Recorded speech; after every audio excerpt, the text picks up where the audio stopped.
Hey folks, this is Dave Gleason, head coach at Athletic Revolution in Pembroke, Massachusetts.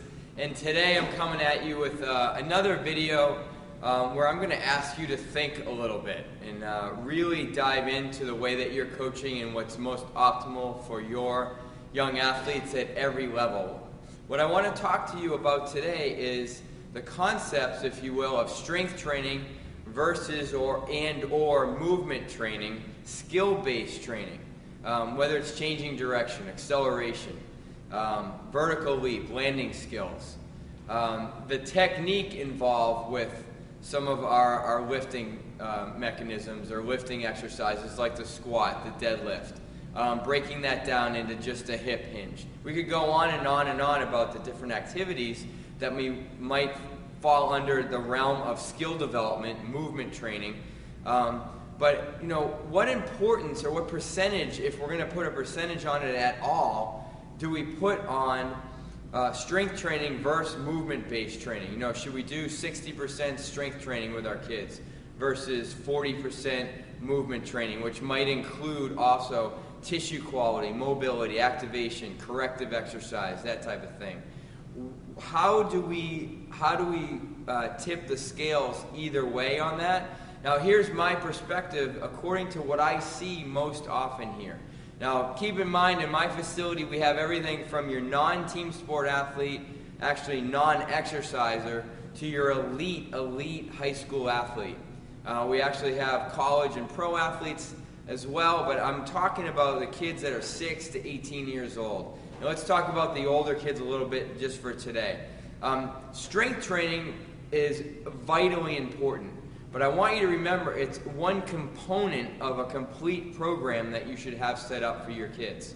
Especially on the younger age. Most of our athletes, again, even the successful team sport athletes, have not been specific to one sport or inclusive to just one sport yet. We only have a few of those kids that are juniors, almost seniors, and they know they've got a chance to get to the next level, that college level. So that's what we're preparing them for. Their programming is going to be a little bit different.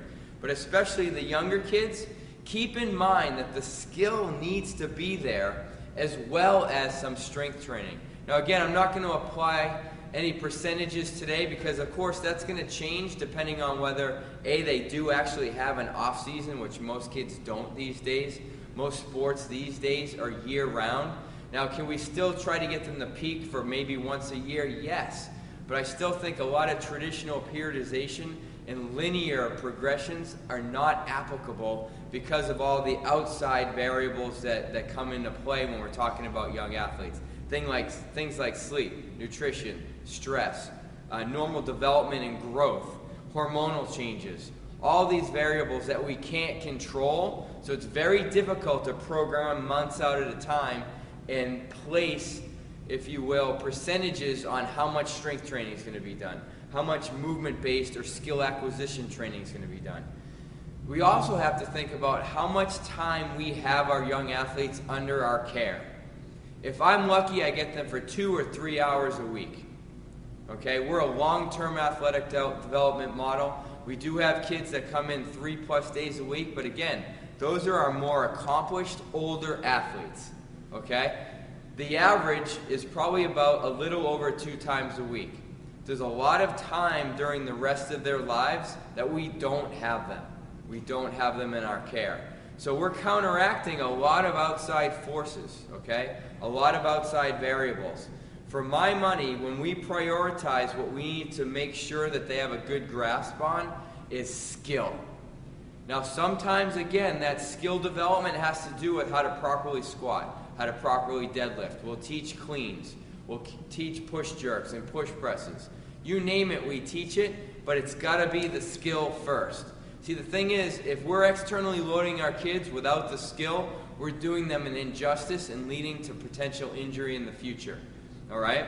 If, for chance, they're not able to accelerate correctly, or more importantly, decelerate and change direction effectively and proficiently and safely, I have no business externally loading them so that when they produce that movement on the field or in their practices, they're not only still doing it incorrectly, but now they're producing potentially more force.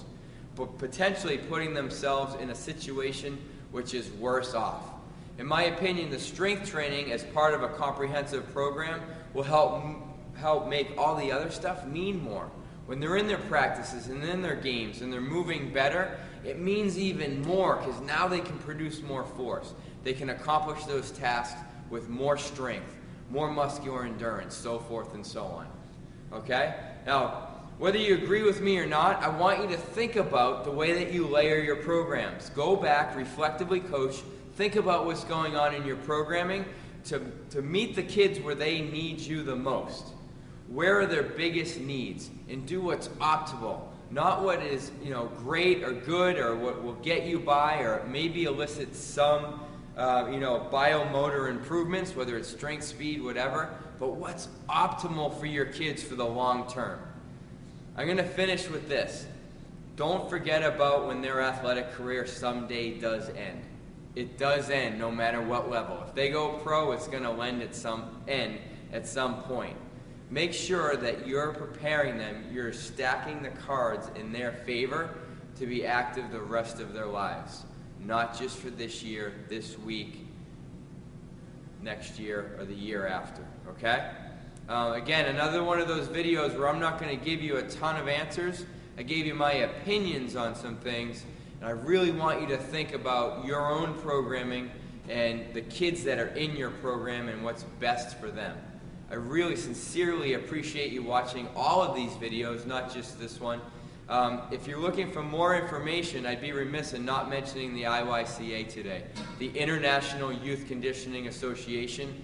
So whether it's their level 1, 2, and 3 youth fitness certifications, their high school strength certification, which is phenomenal, they're newly just put out their youth strength and agility specialist certification, and the list goes on. There's a lot of resources there, so if you're looking for more knowledge on taking your game to the top to help the kids in your community, check out iyca.org today.